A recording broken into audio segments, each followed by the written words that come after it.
Welcome to the Deep Dive. This is where we take stacks of information, often relating to complex and difficult subjects, and break them down to provide you with a detailed understanding in crucial context. Today we are undertaking a very serious and, I think, essential examination of a tragic event that really became a landmark case for digital safety and legislative reform here in Australia. It really was. Our focus is on the murder of Carly Ryan, a 15-year-old girl from Stirling, South Australia. Her life was cut short in 2007, and her death forced a national reckoning with the risks that were just emerging in the online world. It did. And, this case eventually led to a significant legal framework that is now widely known as Carly's Law. And this is really a foundational story for understanding modern digital vulnerability, isn't it? Absolutely. The material we've examined documents that Carly Ryan's murder was Australia's first documented case of an internet homicide. The first one. The first one. A situation where an individual was killed by a predator they had met, exclusively through online channels. This event didn't just highlight this specific threat of child grooming, it brought the entire concept of malicious online identity deception, what we often call catfishing, right into the legal spotlight. So our goal in this deep dive is to be meticulous, to be factual, and of course to be sympathetic. We're going to trace the entire sequence of events. That's right. We'll start with the deception itself, which was sophisticated and went on for 18 months. Then we'll look at the anatomy of the crime and the investigation that followed. And then finally, the monumental legal and charitable responses that came out of this tragedy. Exactly. We'll begin by detailing the creation of this elaborate false persona that was used to lure Carly. Then we'll move into the crime itself, the forensic breakthroughs that led to the arrest.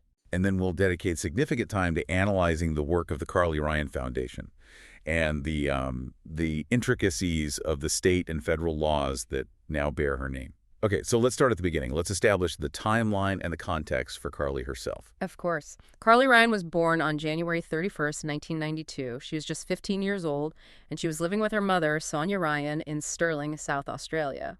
And you have to put yourself in that time, the mid-2000s. For any parent, the digital landscape then presented these, completely unprecedented challenges. Completely. And the time frame is so critical here because this deception played out over approximately 18 months. 18 months. 18 months. It started in an era where social media was still relatively new. Regulatory oversight was virtually non-existent. And that length of time really shows the calculated psychological effort that went into the grooming process. And the sources are specific about the platforms used, right? It was very much of that moment. It was. MySpace and a niche site called vampirefreaks.com. And these sites weren't just, social hubs. They were places where young people were exploring their identity, finding a community around very specific shared interests. In this case, music. And that's what was exploited. Exactly. That niche interest was exploited through the creation of a completely fabricated persona, Brendan Kane. And the level of detail was convincing. Incredibly convincing. He was pitched as an 18-year-old musician, supposedly born in Texas but living in Melbourne. Which is a clever detail. It provides geographical distance, so there's an excuse not to meet right away. Precisely. Far enough away to delay, but close enough within Australia to make a future physical meeting seem plausible. It's all part of the strategy. And this wasn't just a static profile. The persona was actively maintained, wasn't it? Oh, constantly. Because they supposedly shared these interests in music, the relationship developed, from Carly's perspective, very organically. It evolved into an intense online and telephone romance. And that 18-month span gave the perpetrator just immense time to build trust. Trust and emotional dependency. That's the foundation of effective grooming. The victim is drawn in by what feels like a shared passion, not just some random contact. But the sources make it clear that the goal here was never connection. It was control and, ultimately, access. And we need to be very clear about who was behind Brendan Kane. Yes. The true identity was Gary Francis Newman, a 50-year-old man from Melbourne, described in all the sources as a serial pedophile. The psychological manipulation then reached its peak when Newman decided to transition this relationship from the digital world, the fantasy, into the physical world. And he timed it perfectly, or so he thought, around Carly's 15th birthday in January of 2007. The level of strategic thinking here is just chilling. It is. He couldn't just show up as Brendan Kane, who was supposed to be 18, so he had to maintain the fiction. He introduced another layer of deceit. He came as Shane. He came as Shane, traveling from Melbourne and presenting himself as Kane's father. And the pretense for this visit, according to the sources, was, it was deeply disturbing. Very. He claimed he was delivering birthday gifts on behalf of Brandon. And these were not casual gifts. The sources list items like lingerie and a nurse's outfit. Clearly designed to push boundaries. To push boundaries and escalate the nature of the relationship, absolutely. And tragically, Carly's mother, Sonia Ryan, was operating under the assumption that this man, Shane, was the father of her daughter's 18-year-old boyfriend. So she initially allowed him to attend the birthday party. She did. He was even allowed to stay overnight at their home. And this is just a moment of absolute vulnerability that you see in the sources, highlighting that gap between an online identity and a parent's awareness. But that veneer of Shane cracked almost immediately. It did. Newman, it seems, was unable to maintain the appropriate distance. His behavior at the party is described in the sources as becoming increasingly erratic and possessive. And these weren't just subtle red flags. They became overt, deeply concerning. Extremely. The sources detail one specific incident where Newman was discovered lying on Carly's bed while she was sleeping in it. Which is an undeniable violation. An undeniable violation of trust, of personal space. And that act served as the immediate breaking point. So Sonia Ryan, her mother, intervened at that point. Instantly. She was now fully alert to the danger this individual represented. She asked Newman to leave the very next morning. And critically, the sources note that she then began monitoring her daughter's internet usage much more closely. But the damage was done. The damage was done. While it was a massive step toward protecting her daughter, those 18 months of emotional grooming had already established a powerful, dangerous psychological hold. And that hold proved incredibly difficult to sever. It did. The transition from fantasy to reality had been set in motion, and the momentum of this deception was now just rolling forward. It's that psychological manipulation that makes this so important to understand. This wasn't a random encounter. It was an 18-month investment in creating a false reality. And the moment that reality was physically challenged by Carly's mother, the perpetrator's true possessiveness just came roaring to the surface. That psychological momentum, tragically, carried over into the next few weeks. It did. It overrode the mother's protective measures. Despite Sonia Ryan's heightened vigilance, the final fatal encounter occurred just a short time later. The sources state that Carly left her house on February 19, 2007. Yes. The explanation she gave was that she was going to a sleepover with friends. A common, seemingly innocuous teenage activity. Exactly. But it was used here as a tragic cover for meeting the man she still believed was connected to Brandon Kane. The search concluded the next morning, February 20th. It did, at Horseshoe Bay in Port Elliot. Carly's body was discovered floating face down in shallow water. The sources describe her body as battered and disheveled. And attempts to revive her at the scene failed. Tragically, yes. They were unsuccessful. The forensic details that were documented, they're critical to understanding the brutality of this attack. They are absolutely essential. The autopsy confirmed an extreme level of violence. A total of 19 separate, distinct injuries. 19. Including 6 to 8 severe blows to the head. So the official cause of death wasn't simple. No, it was a complex, multifaceted assault. The determination was a combination of facial trauma, smothering, and drowning. Which indicates a prolonged struggle. A prolonged and dynamic struggle, yes. Uh. Furthermore, the forensic teams found cannabinoids in Carly's bloodstream, and very specific to the location, they found beach sand in her esophagus. That detail about the sand? It paints a horrifying picture. It does. It suggests that the final moments of the attack were sustained, likely happening right at the water's edge or in the shallow water itself. With the victim struggling, taking in sand and water before succumbing. That's what the evidence points to. A violent confrontation, not a quick act. So, moving swiftly, the investigation focused on tracking Carly's movements and the individuals she was last seen with. And there was security footage. There was. It placed Carly in and around Port Elliot on the evening of February 19th, accompanied by 2 men. Witnesses corroborated this, saying they last saw her alive at the beach at approximately 9:30 p.m. The breakthrough, according to the sources we've reviewed, it hinged on a tangible piece of evidence. It did. It was the identification of a specific pale blue vehicle used by the 2 men. This clue was invaluable. It allowed the police to track the individuals across state lines to the Mornington Peninsula in Victoria. And 11 days after the murder. 11 days after, law enforcement closed in. Gary Francis Heumann was apprehended. His younger son was also detained at that time as he had been present at the scene. But it was the subsequent search of Newman's computer that provided a truly terrifying insight into the scope of his predation. It really did. It moved the case beyond a singular homicide.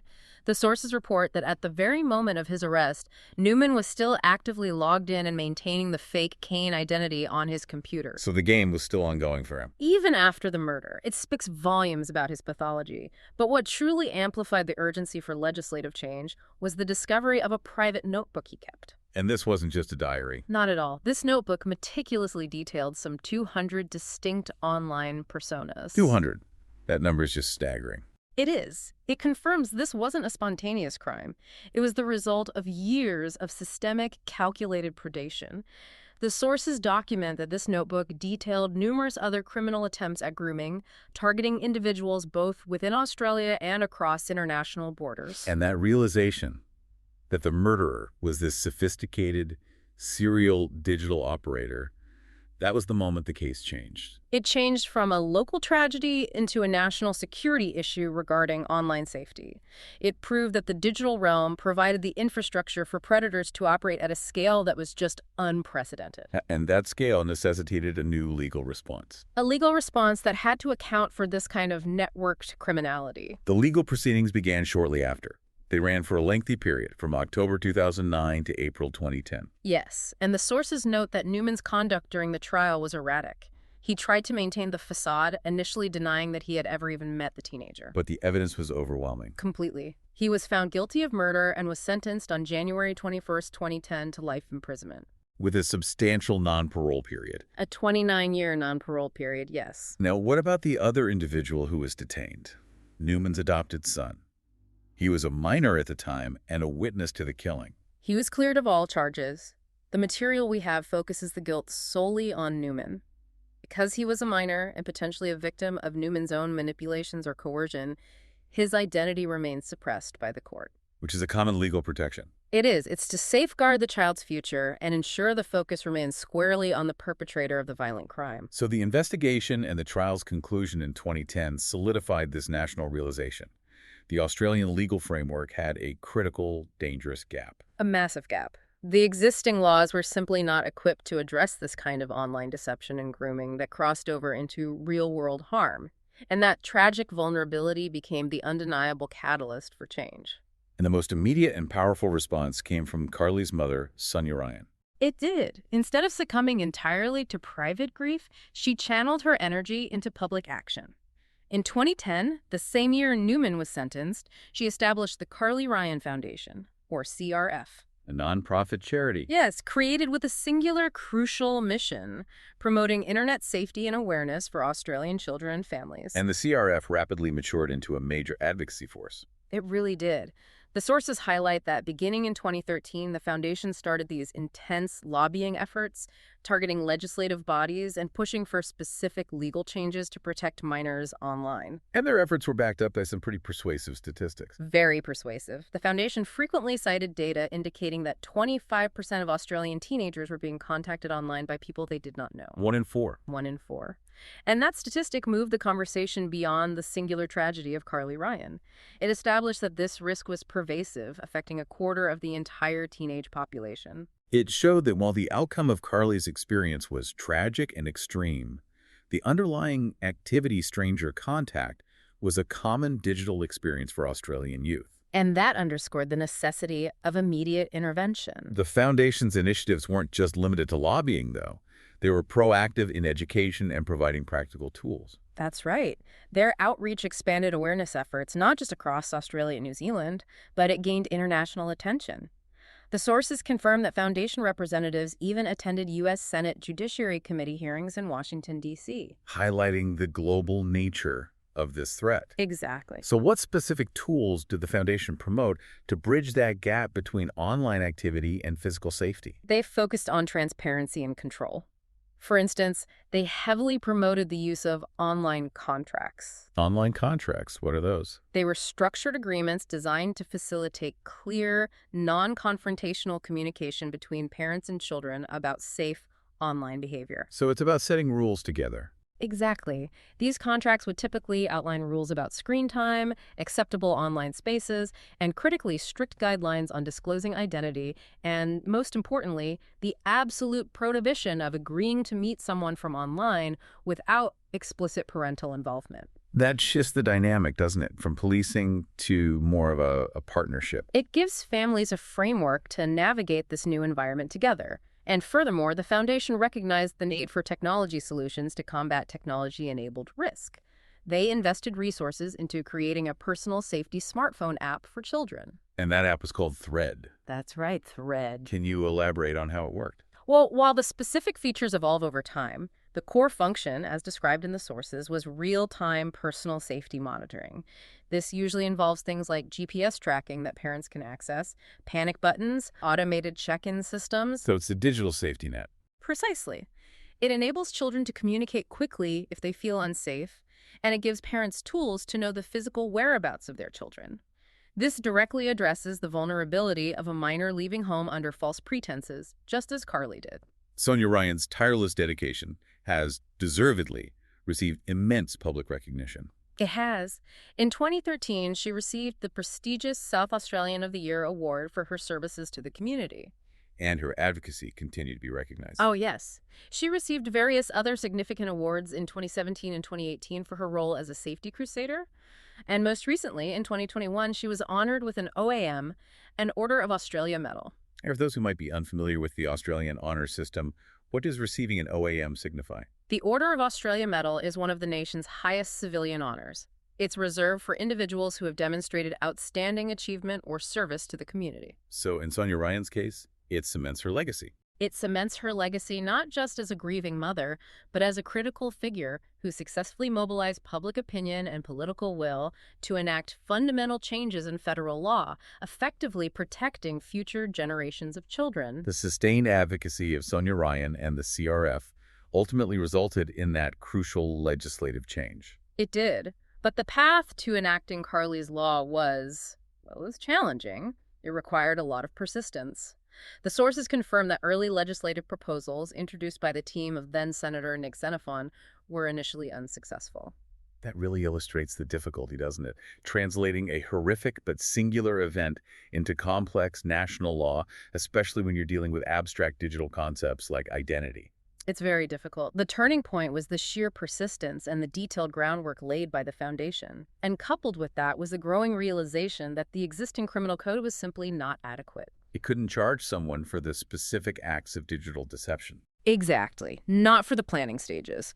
We needed a federal law that criminalized the preparation for the act, not just the attempted or completed assault. And the ultimate success came at the federal level first. It did.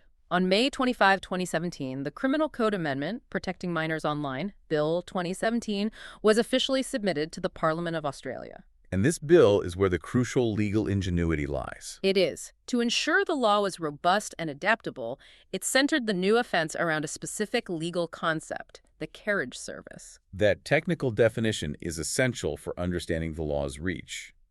The bill defined a carriage service as a service for carrying communications by means of guided and or unguided electromagnetic energy. And the true insight here is how forward-looking and technology agnostic that term is. Right. It isn't tied to specific platforms. It doesn't say email or MySpace. Yeah, no. By defining the offense around the mechanism of communication, the transfer of electromagnetic energy, it effectively future-proofed the law. This definition legally captures every form of modern communication: telephones, video chats, computers, the entire internet. And even future digital spaces we haven't thought of yet. Anything that relies on that energy transfer, virtual reality environments, you name it. So the core offense created by the federal law was precise. It criminalized using a carriage service to prepare or plan to cause harm to, procure, or engage in sexual activity with a person under 16. And this brought us directly to the act that defined Carly's murder: the malicious use of online identity deception.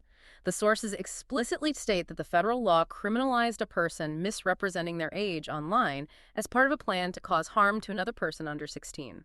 And that provision is the entire point of Carly's law. It legally codifies the deception as a crime in itself when it's linked to malicious intent. It closed the loophole that Newman had exploited. Absolutely. But to fully integrate this new offense into Australia's legal structure, the bill needed to amend not just one, but three distinct federal acts. Okay, let's unpack that. Which three federal laws needed amendment, and why was that necessary? The three laws were the Criminal Code Act 1995, the Crimes Act 1914, and the Telecommunications Interception and Access Act 1979. Okay, so starting with the Criminal Code Act 1995, that's where the new offense would actually be housed, correct? Precisely. The Criminal Code Act is the core federal legislation that defines offenses and penalties. This is where the specific language creating the new offense, criminalizing the preparation to cause harm via a carriage service, was inserted. It established the crime itself. And the Crimes Act 1914, that often relates more to procedural and enforcement powers. Yes. The Crimes Act 1914 covers general matters like powers of arrest, search, and investigation for federal offenses.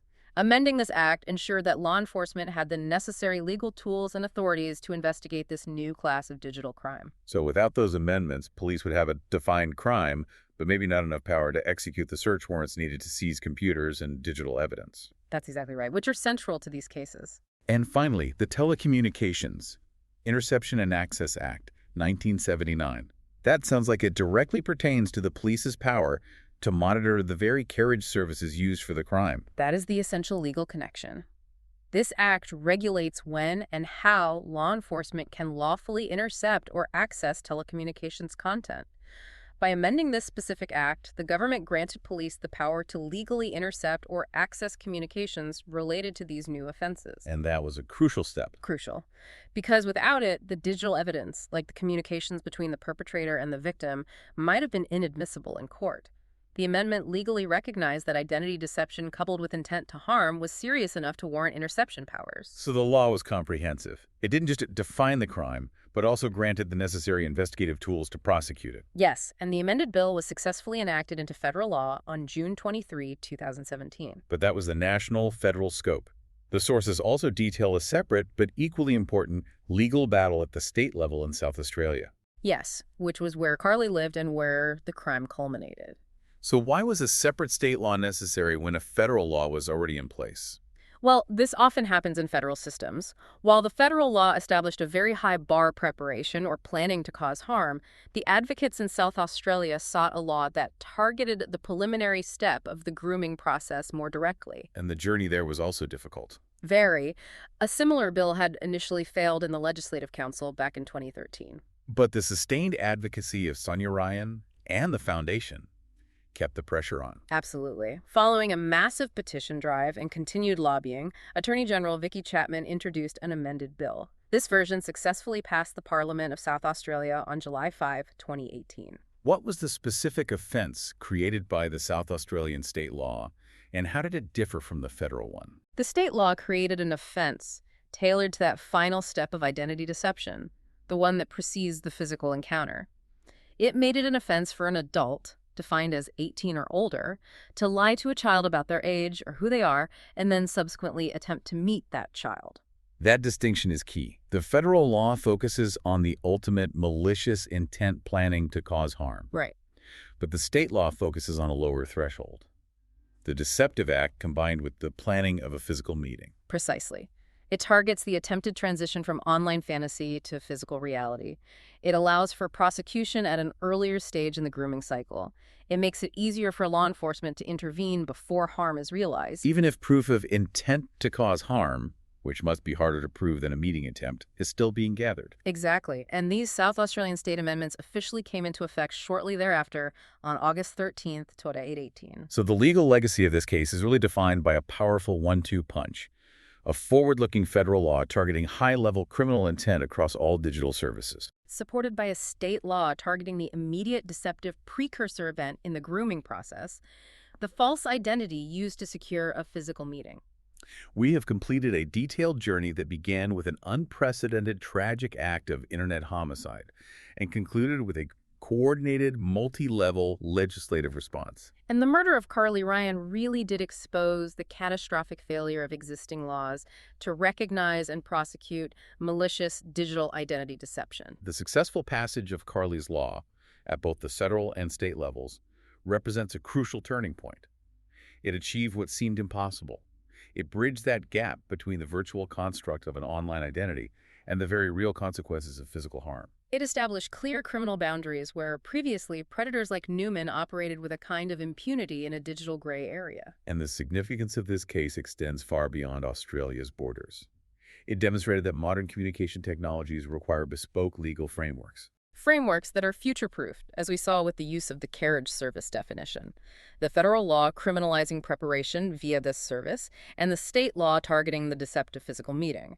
Together, they establish a legal safety net designed specifically for the era of digital natives. And the driving force behind every political step, every amendment, and every successful piece of legislation was the Carly Ryan Foundation, spearheaded by Sonia Ryan. Her relentless advocacy ensured that her daughter's tragedy became the impetus for permanent, protective legal changes that safeguard future generations.